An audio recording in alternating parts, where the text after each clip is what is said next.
Sorry. Oh, there we go. Hi. Hello, everybody. So the five-star Grand Prix continues, and the finals are just around the corner. Natsupoi, who has been the lead this entire time, is people are gaining on her, which we will talk all about. Plus, maybe Lyric is going to give us a little bit of her time in the UK for All In. I don't know. Let's check it out. This is a Rising Sun rundown on women's wrestling talk. Woo!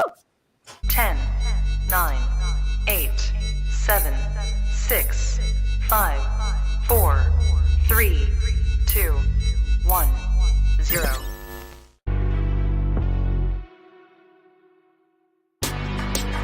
Women's Wrestling Talk, the #1 women's wrestling show on the planet.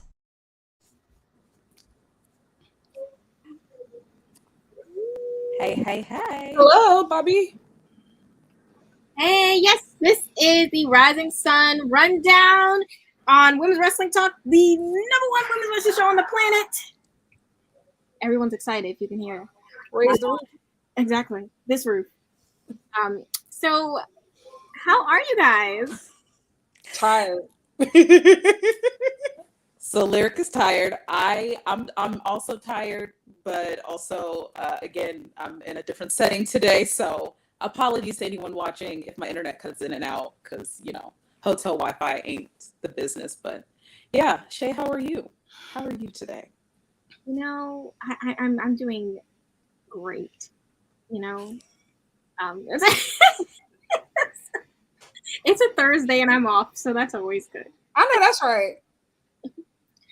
I felt that. Mm-hmm. Ooh.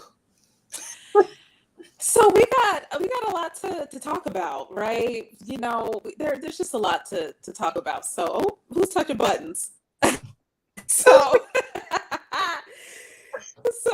Lyric, take it away. Let's get right into it. What's up, JD? What is this? What photo is JD putting up? I don't know. Who is that? What is that? He's trolling, per usual. Okay. Well, last week we had no matches uploaded. And this week, I guess Stardom World decided they were tired of my slander. So we got 3 shows uploaded. Praise God. We had 9 matches to review tonight. 9. I watched 8. So I think I did pretty decent. Did you all finish? Did you get to them all? I did, but I can't promise you that I'm not getting them all mixed up because homegirl Natsuko was all up and down. She was everywhere. She was everywhere. Everywhere. So I saw 8. I saw 8 like you, so. Yeah. Yes, I saw 8. Hi, Nikki. Hi. So let's get into it. So we started off with night 1. That was on that was August 20th. So we had Hazuki and Ami Sourei, and we had Mayu Iwatani and Natsuko Tora. So starting off with Hazuki versus Ami. Okay, so I'm gonna be honest, I didn't have high expectations for this match.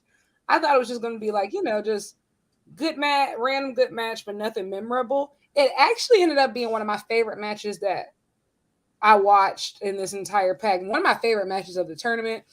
Hazuki won. She finally gets her first victory. I felt vindicated. I finally felt seen. If for those of you who don't know, I'm a Hazuki stan. She was who I picked to win this tournament. So imagine my surprise when she just goes defeated for up until now. I felt like there was a personal conspiracy against me, but I think we're turning the course. We're making progress. I didn't know Ami. I'm going to be honest. I wasn't familiar with your game. I was not familiar. I'm going to apologize to you. I was not familiar with your game. I didn't know that you hooped like that. But I keep an eye on you in the future. For Miss Mayu Iwatani versus Natsuko. Now, listen, I'm going to be honest. I think I got on here at least twice and I've said, Natsuko's not actually going to win. Listen, we're getting to a point to where I don't even know if she can lose at this point and not finish her at the top of her block. She's really hardcore. Like she's not playing around, and especially to go up against the ace, the icon of Stardom, and my she's really knocked everybody down. And we're gonna talk about that as we get further into it. but her and that mist, she's getting the girlies down. What'd you all think about these matches? Red Stars. So, can you hear me? Am I still cracking and popping? Like JD said, is my mic You're snapping, crackling, and popping, but it's not like terrible. terrible? Okay, I'll keep it quick. Apologies again. Hotel Wi-Fi, things happening. I thought there were great matches. I was with you. I was surprised that, let me look at my notes, that Hazuki won. She's up to 2 wins at this point. Natsuko, by the end of this episode, homegirl is like at the top. So I thought it was great matches all around. Thought it was good. Hazuki said she came out with the hair up. She said, I'm about to be on my Sonya Deville, put my hair up and square up. And she just started shake that ponytail, work that updo. Not gonna No, but honestly, I really enjoyed this match. They both seem really evenly matched. Yeah. The DDT, that one DDT that Hazuki pulled out. Exactly. I feel like Natsuko was like, y'all are very disrespectful. You guys disrespected me all last week, the week before that. You beating me up. I'm not getting to make my entrances. So now I'm about to turn it up. And turn it up she did. I really, this is one of my favorite matches between Natsuko and Mayu, actually. And the mist part caught me off guard. Like where she hit it, and then the way she was just like on Mayu and working her right leg like for most of that match. I was like, Natsuko's not playing no further, and I'm scared. No games. So that was the 20th. Moving on, we had 3. When do you think Mayu defends the IWGP Women's Championship? Well, I have a dream. I have a dream that she will defend it next in the UK, because New Japan is doing a huge show in October called Royal Quest 3 at Copperbox Arena in London, England. A lot of championships will be on the line. I hope that the IWGP Women's Championship is on the line. And I believe that for this Royal Quest 3 show, the perfect opponent would be a British woman named Mariah May. So that's my dream for Mayu to defend the IWGP Women's Championship versus Mariah May at Royal Quest 3. That's my dream as of right now. But there's also an argument for Giulia to also defend at Royal Quest 3, because Giulia was actually born in London. Fun fact, Giulia was born in London. And so, hey, I'm not against 2 women's matches, even though at this point nobody knows the difference between the 2 championships. But Mayu Iwatani versus Alex Winter, that actually could work.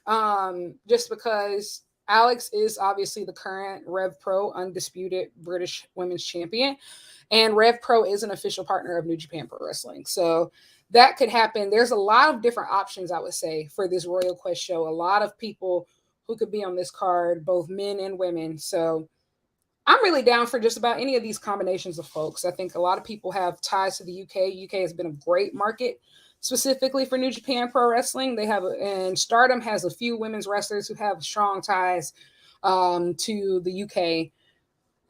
So yeah, I think there's a lot of great possibilities here.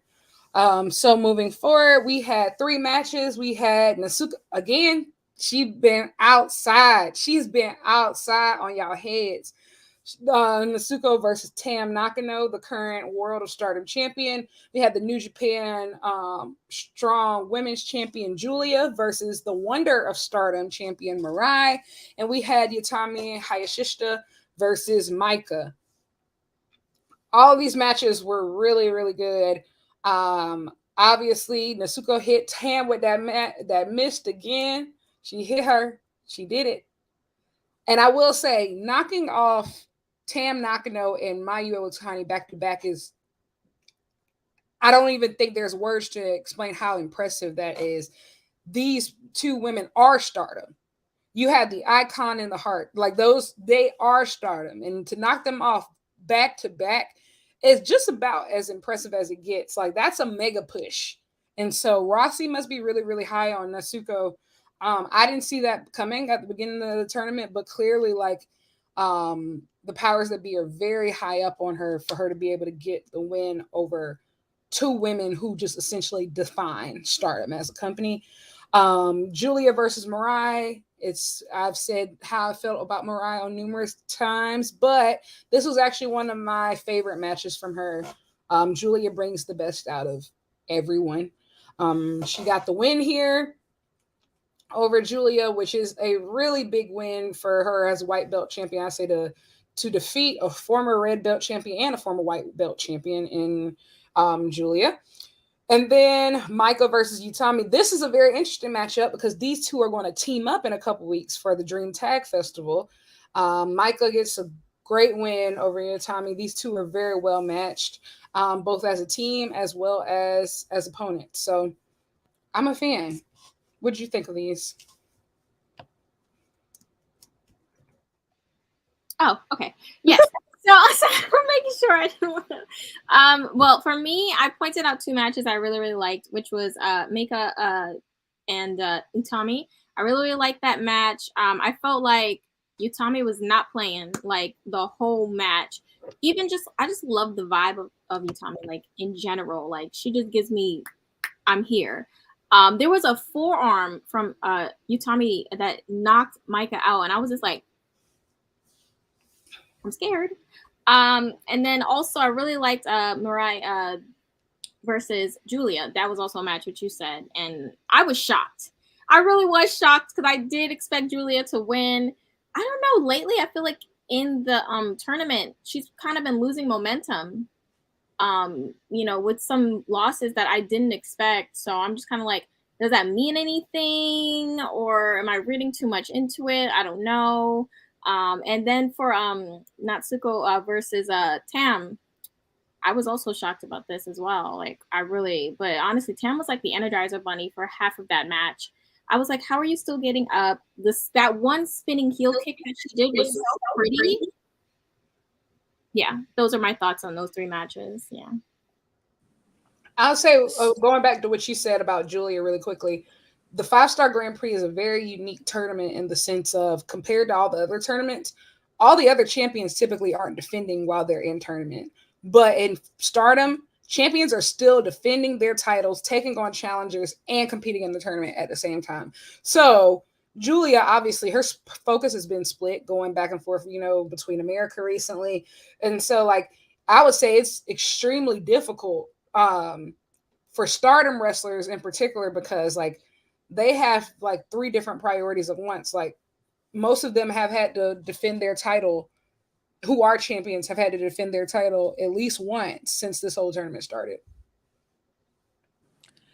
I am with Shay that I felt like Giulia, I was surprised when she lost. I really was. I was like, wait a minute, run that back.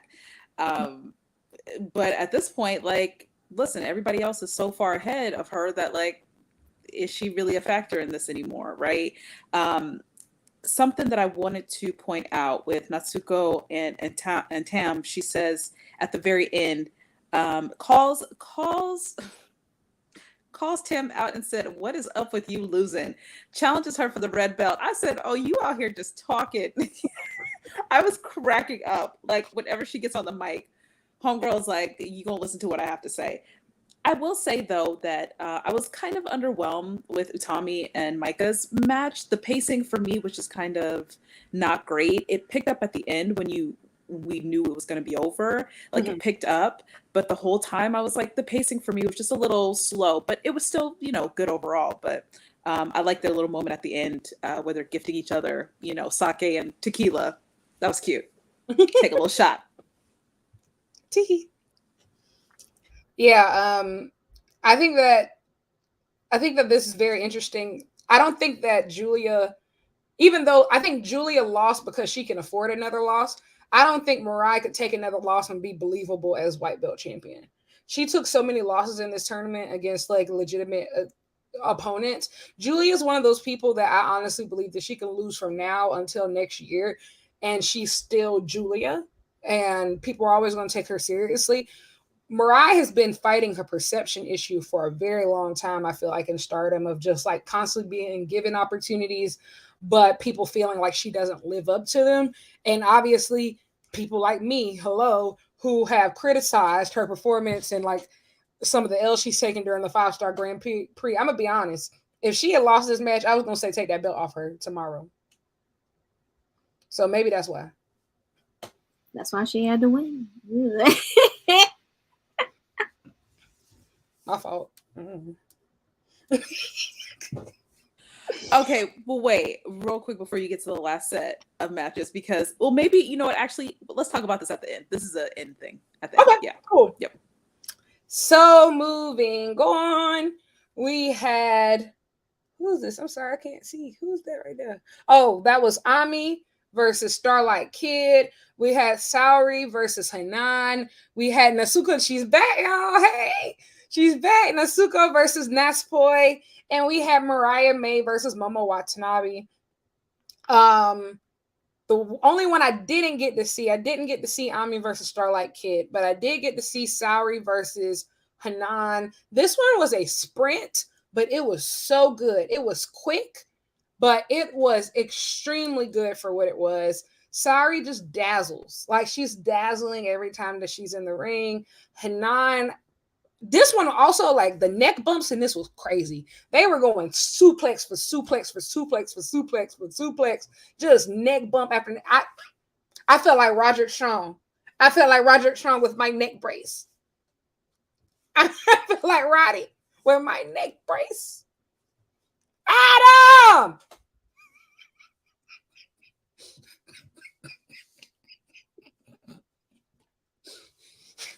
We always want, at this point, just keep the neck brace on forever, sir. Just keep it on. It's like a part of him, like Kane with his mask. Like, Adam! Bro, Roddy Strong is my favorite evil baby mama, okay? Like, which one's my mic too? He's just, oh. But yeah, that's how I felt after all the neck bumps in this match, okay? The girls ate down. Listen, that was quick, but they did what they needed to do. Natsupoi versus Natsuko Tora was great. Natsuko then antagonizes Natsupoi afterwards and is like, yeah, you and your best friend ain't nothing. I done beat both y'all, period. You weak. Your whole faction trash. You sorry. I said, oh my God. Oh my God. And I told you, Oyo Tai, they are the goons of Stardom. They're the goons. They don't just beat you. They rub it in. Just who? But my favorite match out of the bunch was Mariah May versus Momo Watanabe. Momo is one of the most aggressive wrestlers that Stardom has. Like, she is very brutal, very just overwhelms her opponents. She typically has the size advantage. Obviously, she comes out on her bat. Waka got to know that bat really well when she got hit with it. But Mariah was able to match that aggression, and that just shows how much far she's come in Stardom. And also, her charisma is through the roof. Her connection to the crowd is absolutely insane. Like, her facial expressions, she knows how to emote. She just can take everything, I think, to the next level. She's an absolute star. I love this match. I actually did not expect Mariah to win here, but she pulled it out and she looked 100% believable while doing it. Excellent. That was my favorite, I think, out of the bunch. How'd y'all feel? Yo, like, listen, I didn't expect Mariah to win either, and she was shocked that she won. She was like, me? And I was like, you? But yeah, it was really good. The with Ami and Starlight Kid, I watched that one, but for some reason, I don't know, it kept cutting out like the last few minutes for me. So I could not even finish that one, unfortunately, but it was good from what I saw. And again, Natsuko and Natsupoi, I was looking forward to that one because they were the ones that, you know, at this point, I think at this point, Natsuko was ahead, maybe like a point or two. And so, yeah, I was definitely looking forward to this. And by the end of it, Natsuko was like, it's me. I'm her. And period. So Period. You know what? You could have this right now, Natsuko. That's fine. You got your little win. I'm happy for you. You got your little lead. But Natsupoi is not gonna like. She's taking it. I'm going. I'm standing on. I'm saying it. She's taking it. This week, because next week it's gonna be crazy. She gonna run through everybody. Give her 5 matches next week. I don't even care. Give her 5 times. Give her 5 and watch her win them all. You know what, Natsuko, you can talk all that. I'm not trying to hear it. You just got really New York, bro. Like I'm talking about like an accent that I didn't know that you had just popped out. Like, god damn, like just whoa. It's only when I'm really like I can tell. Even Natsupoi so much. I want her to win. Oh, come on, girl, bring it home. Like, you know the intro to Love Sosa in school in the barbershop, talking about something. Natsupoi ain't this, Natsupoi ain't that, Natsupoi ain't no hitter.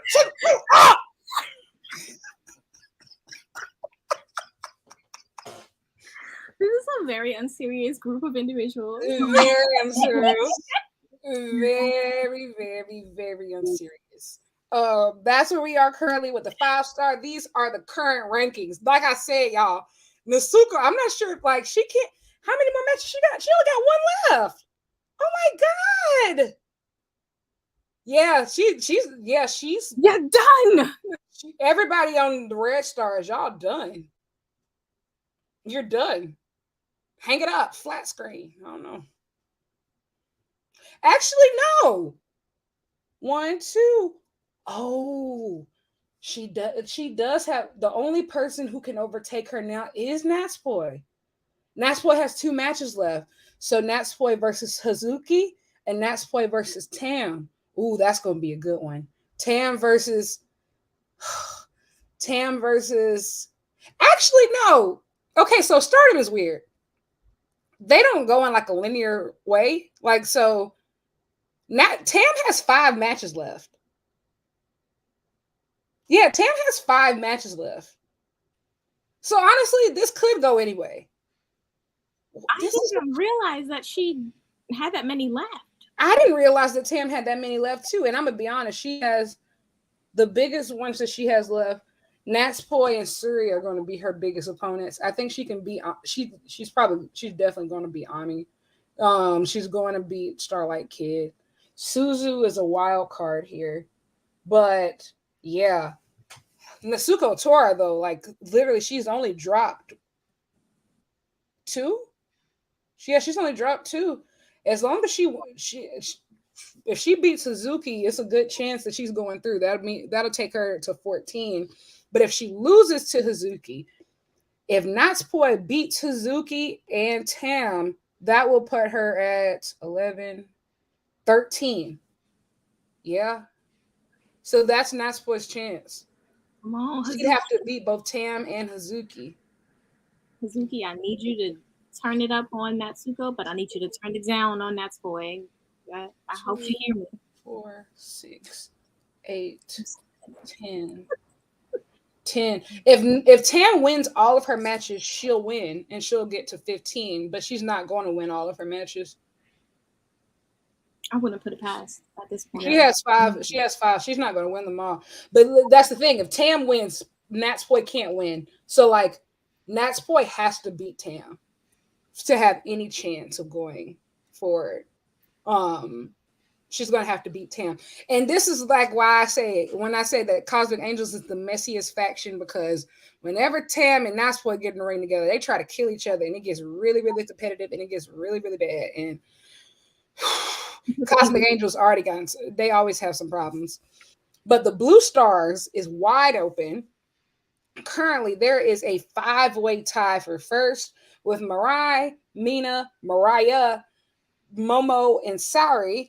And right behind them, tied at 5, are Giulia and Micah. Right behind them, tied at 4, are Utami and Azumi. Risa Sera is the next challenger for the New Japan Strong Women's Championship. That is a very interesting matchup. So Risa Sera was a part of the Prominence stable. The Prominent stable is a group of freelancers who like compete in Joshi wrestling, but they competed in Stardom last year and won the Artist of Stardom championships together. Suzu Suzuki used to be a member of Prominence before she officially signed on to Stardom. A lot of these girls came from Ice Ribbon, and Ice Ribbon is the former home of Giulia. And when Giulia left Ice Ribbon and go on to Stardom, a lot of people felt like she got ripped out the plastic, started acting brand new, and left her homies behind. So there's a lot of stories. There's a backstory here. Okay. All right. There's lots to dig into right there. A big chunk, if you will. Okay. Yes. So we're wide open, specifically in the Blue Stars. Who knows what's going to happen? Who has? Let's see. Mariah, she's not going to win. She has what? She has a couple matches left. I'm still pulling for Mina in the Blue Stars. Mina has Saori. Ooh. She got Saori, Momo, Micah, and Azumi. Ooh, she got a hard path. Momo got 5.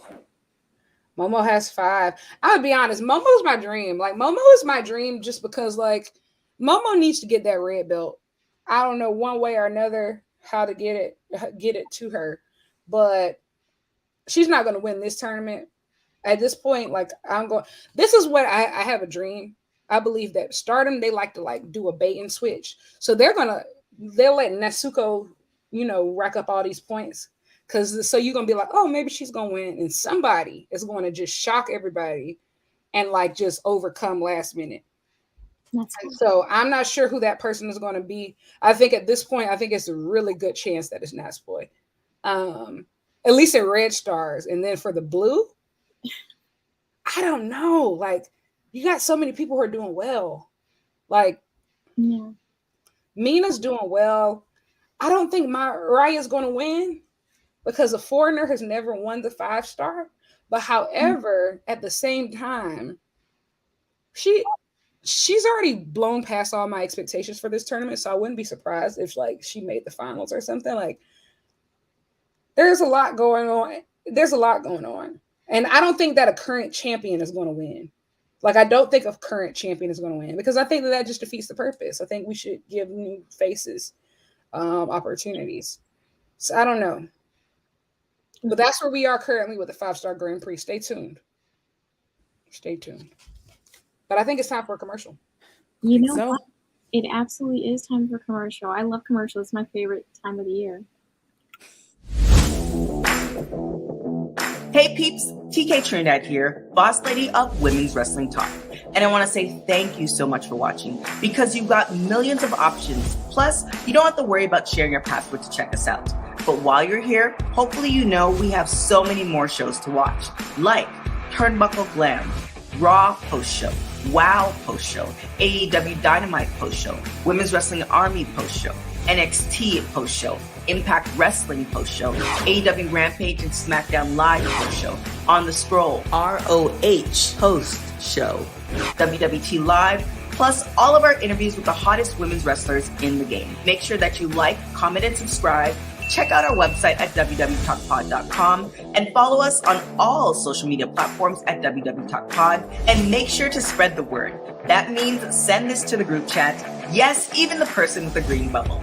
Thanks again so much for watching Women's Wrestling Talk, the #1 women's wrestling show on the planet. Ciao for now. Woo, we are back. So, just going through some, just not random, but what's happening in other places in Japanese wrestling. So, this past weekend, Satoshi Kojima won the Royal Road tournament for All Japan Pro Wrestling. Clap, clap, clap.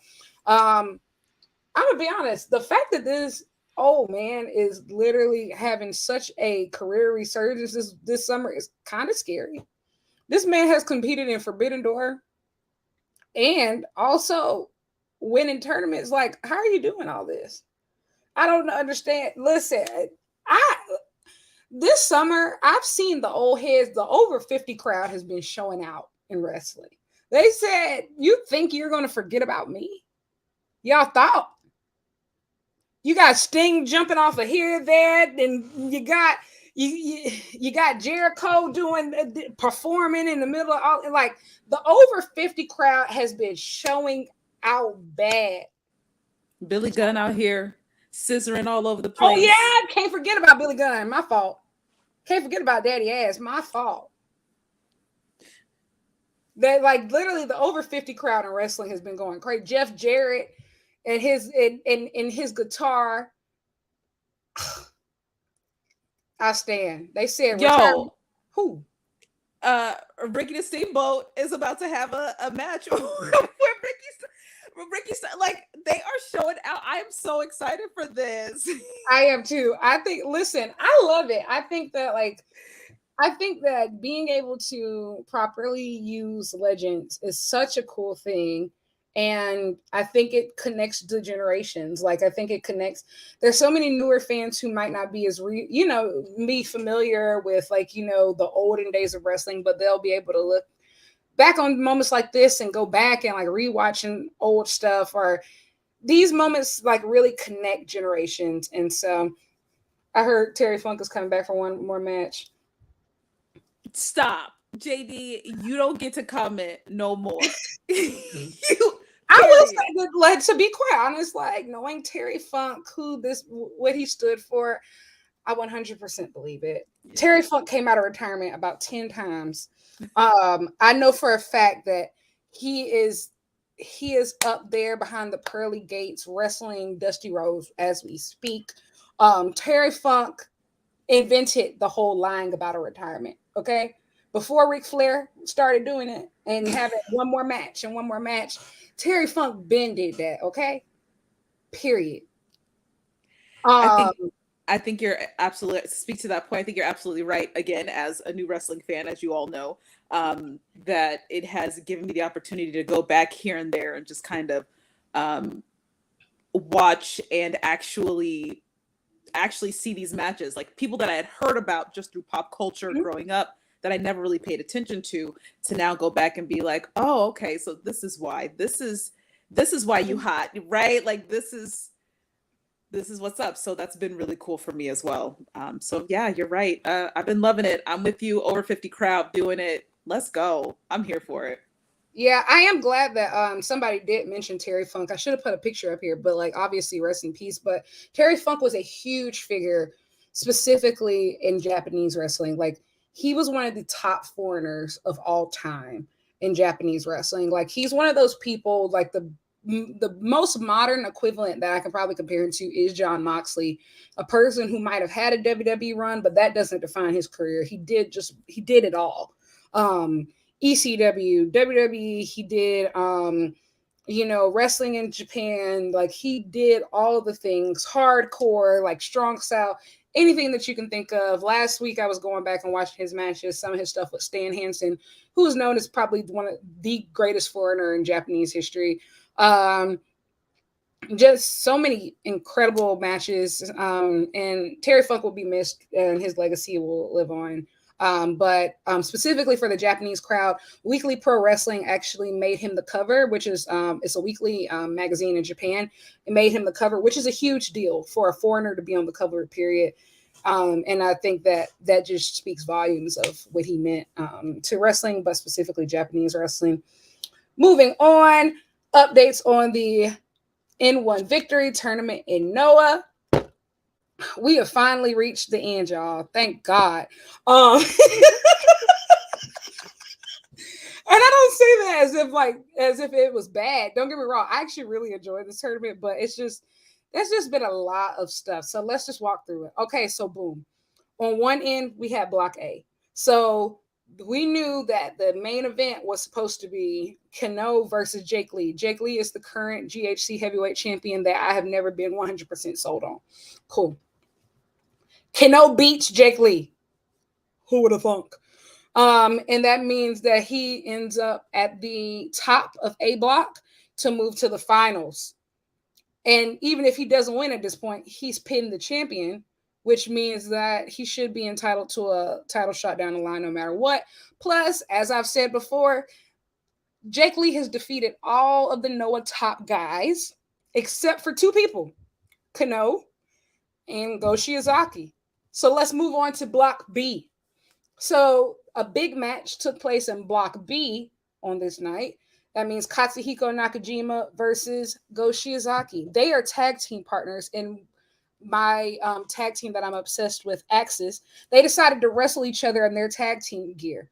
Do you imagine what that did to me? I was not okay. I was not well. I was not well at all. But I understand that. Apparently, this was a sign that no matter what the outcome was, they are sticking together, which is great for my mental health as well as my heart health. So I can live with that. Go Shiozaki wins. However, it was announced that now he's tied with Manabu Soya. So there's an impromptu sudden death main event that is called. So instead of Jake Lee and Kano's match being last, there's an impromptu main event that happens right afterwards, which is Manabu Soya versus Go Shiozaki, which is a great match, by the way. Manabu Soya had defeated the GHC national champion earlier in the night, El Hijo del Dr. Wagner Jr. And so he should be entitled to a title shot down the line. I would love to see him win that championship, actually. Go Shiozaki defeats Manabu Soya. So this weekend, ding dong, we have Kano versus Go Shiozaki in the N1 final. This is the card. It's actually a really great card. We have some really great people making appearances, such as Zack Sabre Jr. is going to be on this card. Josh Barnett is on this card. For those of you who have ever seen Bloodsport that happens on WrestleMania weekend, Josh Barnett basically is like over that. Who else is on this card? Takashi Sugiura is making his return from injury. He's going to be in a 6-man tag team match. Yuma Anzai from All Japan is still on this tour for Noah. He had a great showing in this tournament. Who else is notable? There's a women's match on this card. Huh? Oh, is there? Okay, I see Timothy Thatcher over there. Yes. He's one half of the... Yes, Timothy Thatcher is actually one half of the GHC heavyweight tag team champions. So there's a women's match on this card. Noah has been soft launching women's matches on their cards this year. It's a historically male promotion, but they've been putting women's matches on their big shows. I hope that it leads to a GHC Women's Championship being formed, much like the IWGP Women's Championship over in New Japan. But the women's match, I will say, Noah's women's matches, all of them have been great. They've had some great people. This 6-woman tag is going to be Maya Yuki and Miyuki Takase. And Sumire Natsu. Sumire and Maya have been on Noah shows before versus you. For not you, but why you? Y'all know that's our girl. She just wrestled Giulia for the New Japan Strong Women's Championship. So that's a familiar face. Hibiscus Me and Hiroyo Matsumoto. So this should be a really good 6-woman tag team match. Like I said, it is my hope that this leads to a GHC Women's Championship down the line. But that's where we are currently in the world of Japanese wrestling. Those are just the updates of where everybody else. New Japan is back soon. There's going to be some really great stuff happening soon. I can't wait for them to go back on tour after the G1. Okay, so now that we got all of that out of the, not out of the way, but after we got all that done, finished, do you have anything that you would like to add, Lyric, about being at All In, going to Rev Pro? Do you have any last words? We had a time this weekend, let me tell you. Whoa! No, seriously, it was the most magical weekend ever. 10 out of 10 experience, 12 out of 10 experience. It was awesome. I really had a blast. Honestly, the Rev Pro show was just bell to bell insanity. Like, as far as pure wrestling, it was just incredible. Like, it was just incredible. Every single match hit for me. Everything was amazing. The best match of the weekend, of the night, which ended up being the best match of the weekend, which I believe is one of the best matches of the year, Luke Jacobs versus Tomohiro Ishii. I recently found out that Luke Jacobs is 23, and I have not been able to like believe it, because that was absolutely insane. What else? It was just much great stuff. There was a pre-show women's battle royal. Sky Blue made an appearance. You want to talk about a pop? Listen, y'all, people love them some Miss Blue. I can't. The hype is not just on the internet. Like, literally worldwide. That Sky Blue pop is real. It's real. It's very real. She had a great showing. And I also would like to say shout out to her, because her willingness to continue to work indies and continue to like get reps in outside of AEW is what separates her, I think, from everybody else. Of just like, she's going to go very far in wrestling because of her work ethic and her just determination of like, hey, like, even if I'm not going to get it here, I'm going to get it from somewhere. I'm going to get these reps. I'm going to keep getting in the ring with different people. I'm going to keep getting better. And it just shows like she really, really shined. She had a really great face-off with Sky Smithson, who's a really great wrestler in the UK. I liken her a little bit kind of like to Shayna Baszler. And so they had a really good face-off in the match. Alexis Falcon was awesome. Every woman in that match was awesome. I really wish that we could have gotten like a battle royal type thing at the All In show. I think it would have been perfect for 0 Hour. But yeah, Rev Pro show was awesome. Will Ospreay versus Shingo Takagi in the main event was incredible. Zack Sabre Jr. versus Ricky Knight Jr. Leon Slater versus Dan Maloney. Oh, there was an amazing tag team match. Katsuyori Shibata and El Phantasmo versus David Finlay and Gabe Kidd. That was great. I hope that New Japan actually follows up on that and we finally get that Gabe Kidd Shibata match. That was awesome. Moving on to All In. Listen, that's the biggest place I've ever been into in my entire life. And I'm a college football fan. And that just blew all of my experience in like bigger stadiums out of the water. Wembley is huge. Like, Wembley is huge. And I just want to say, like, it was just really cool to just like, I think sometimes as wrestling fans, we live in our heads. So we assume that we're the only person who cares about this as much as we do. And it was nice to be around other weirdos, you know? It was nice to be around literally from the plane ride starting on. I got on the plane, well, not my first plane because it was just a connector, but like the big plane to London. And then you see all the wrestling fans and wrestling t-shirts, and we point at each other across, hey, you going to Wembley? Yeah. I ended up sitting next to the security guard from AEW. Yeah. I did literally like, it was just insane. And then like you talking to different people like, oh yeah, you're going to the show. Then the people who don't know, what are you all talking about? Because in the midst of us talking, we holding up the aisle. We're like, oh, it's the biggest wrestling show of all time.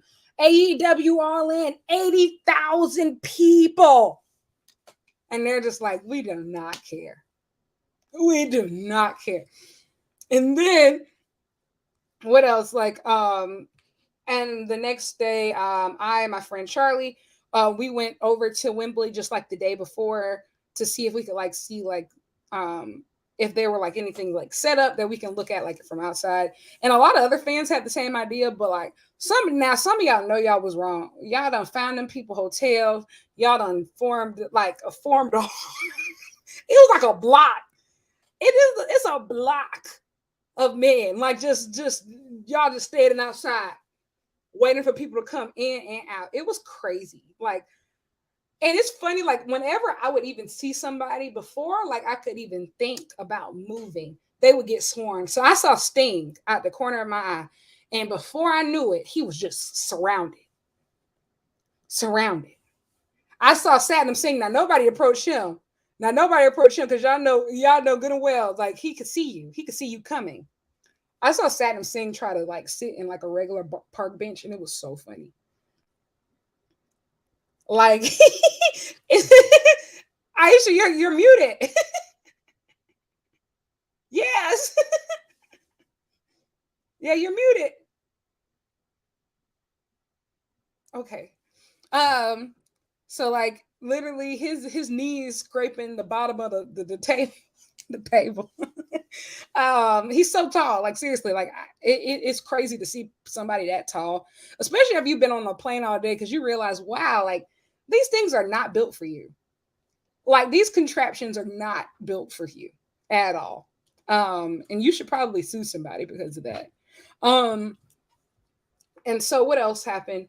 Oh yeah, I saw Hangman just walking around. It was really me for me. I just need to see you. Honestly, I lose all sorts of like any type of confidence to like go up to you, because like by then I'm already on the floor. You know, I'm here. I'm passed out. You know, I'm just here. I'm on the ground.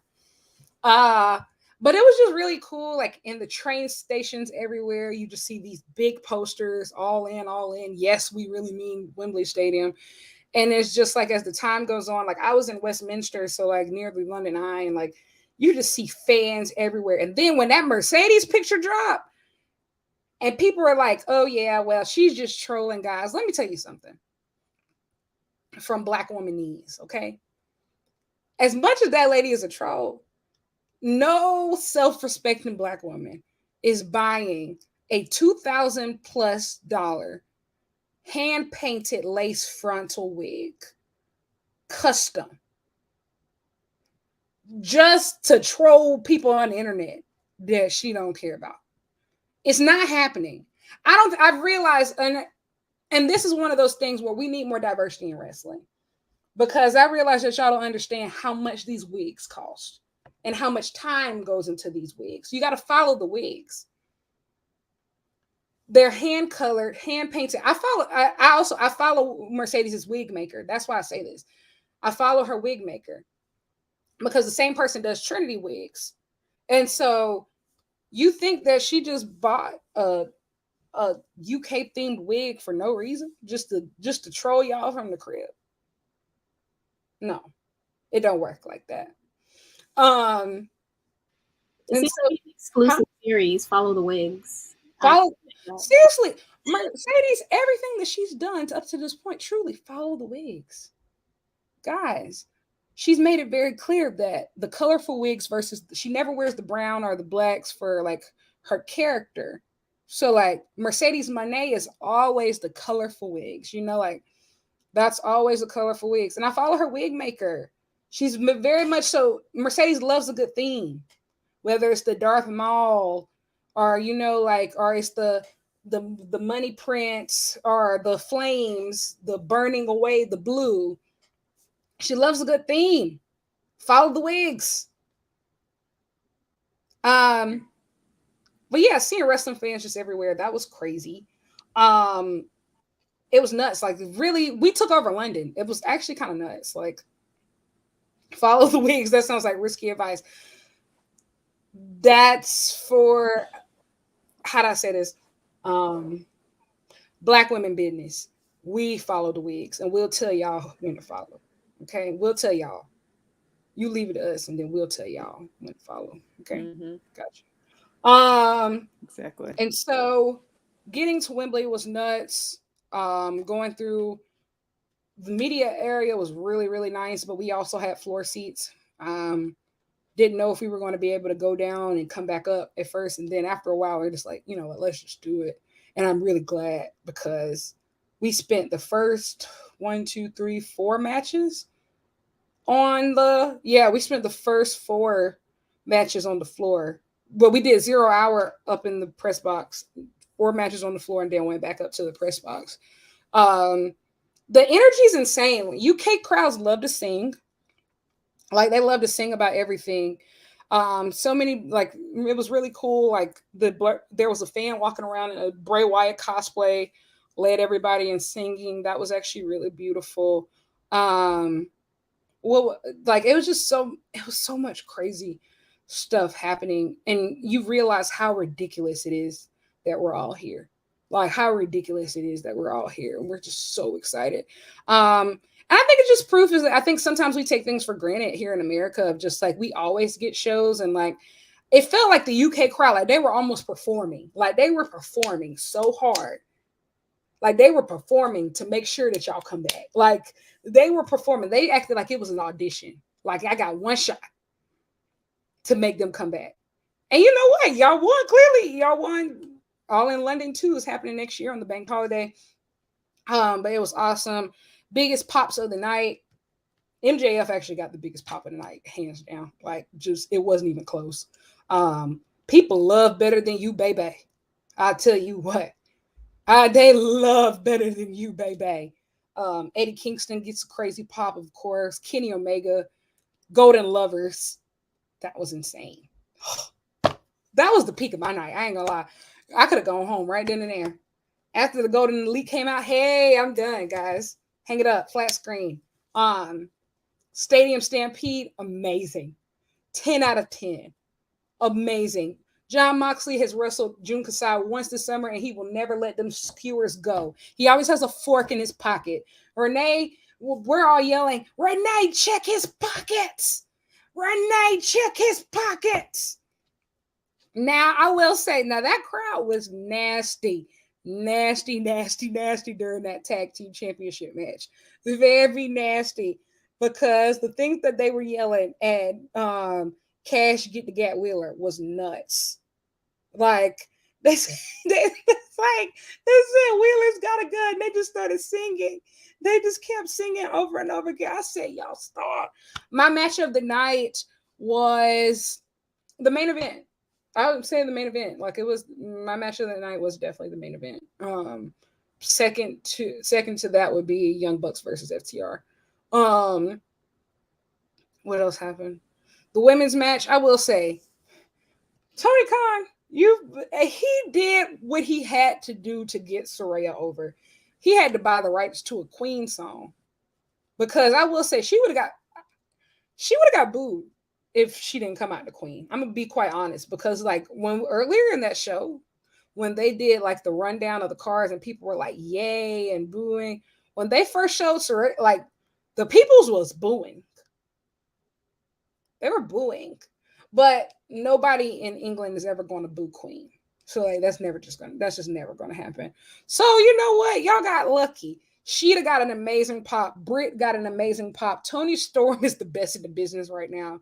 She does her fallen Hollywood starlet stuff so well. Why did she come out to God Save the Queen? Who knows? People loved it. They ate it right up. And I will say that match was actually really good up until like my only qualm about it is that it was too short. Obviously, I felt like the wrong person won, but the actual match was really good. Britt Baker hit the best curb stomp I've ever seen in that match. Like that was nasty. That was the best curb stomp I've ever seen, but bar none. The women were cooking. I just wish that they had gotten more time. Sting, nuts. Swerve, that it was actually kind of scary to see like the pop that he got. 80,000 people yelling Swerve's house was crazy. Like that was crazy. They loved it. The people, they ate that up. Christian Cage, people started singing, "Is Your Father Alive?" They started singing, "Is Your Father Alive?" I can't. Can y'all hear me? You can hear me now? Okay. I don't know what was going on there. I was going to say, like, listen, if Tony Khan knows what's good for him, like, he'll continue to push Swerve, right? Like, the man has consistently shown that there is an audience for him. And, yeah. And it's just, yeah, that sounds overall good. Y'all need to go watch the vlog. I'm just putting it out there. Go watch the vlog that of Lyric at All In, and also because I edited it. So please go watch that vlog. Please. That vlog would not have gotten out without Aisha, y'all. I need y'all to know, because I'm still half dead. Lyric is still half dead. But yeah, Sting in the UK. It's just like that's icon status. Seriously, like that's really icon status of just.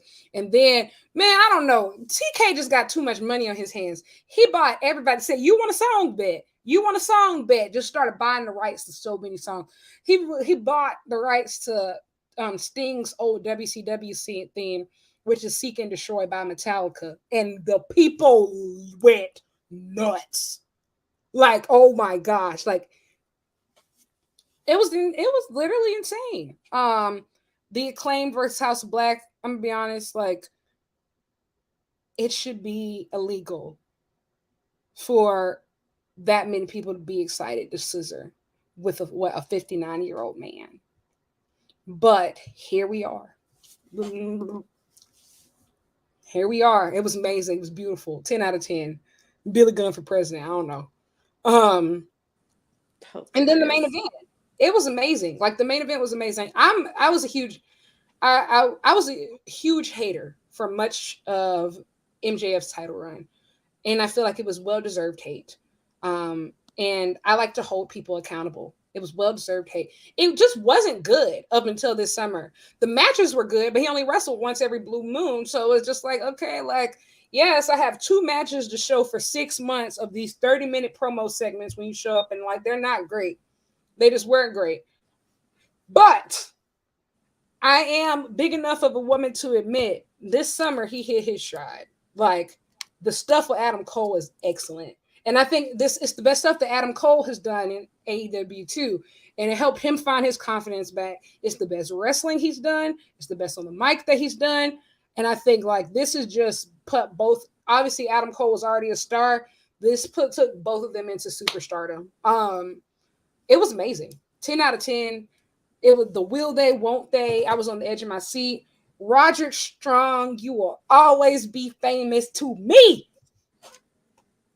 Adam! Sir, the neck brace. The neck brace.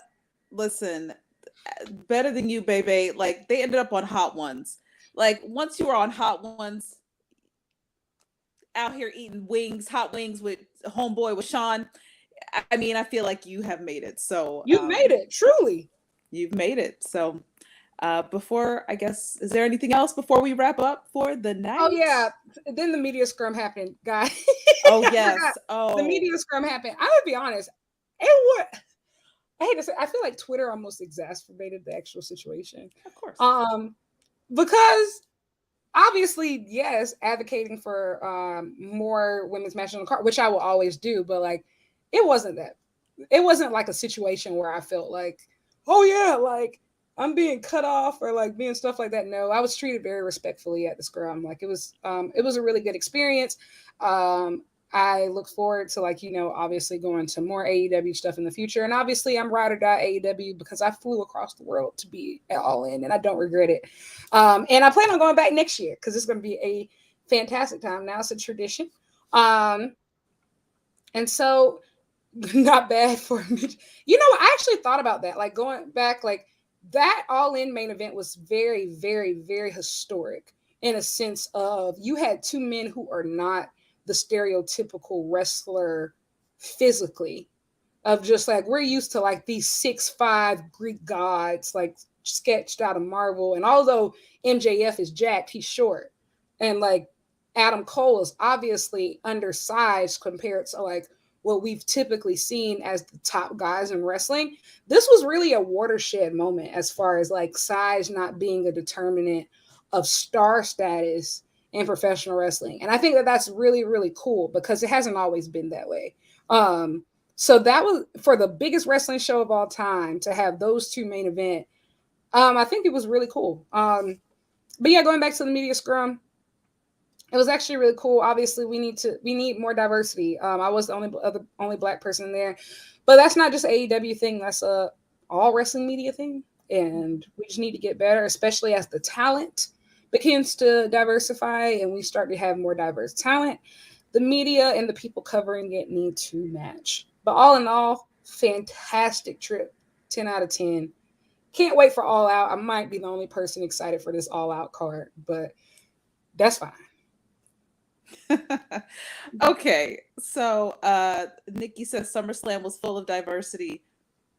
Love to see it. I think they're definitely, I'm with you, Lyric, consistency, right? There has to be some consistency instead of like these big pockets, right? Like Nikki was saying, yep, it might be a regional thing too. And that's exactly what I was thinking as well, that like, depending on where you are, so But before we head out of here, can you tell the people where we can find you, Lyric? Where can we find you on the internet? You can find me at Lyric Wrestling on Twitter and Instagram. And on there, you'll find all the stuff about like my podcast, all the stuff that I write. It's all there. Mm-hmm. And Shay, where can we find you? Find me at Shay Sawyer _, and you can find out all the other things I'll be doing at 7 o'clock when I'm right back here for NXT After Show on Women's Wrestling Talk, the #1 women's wrestling show on the planet. You can find me on Twitter at Aisha Watches. Whatever, I'm there. I will be at All Out this weekend, so I guess look for a vlog, Lord, for that. And a TK will be there as well.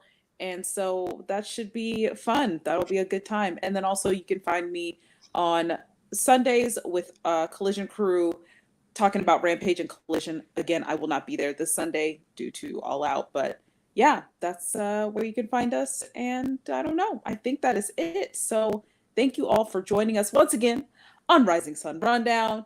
This is Women's Wrestling Talk, the #1 women's wrestling show on the planet. Until next time, check out all the shows. We'll catch y'all later. Women's Wrestling Talk, the #1 women's wrestling show on the planet.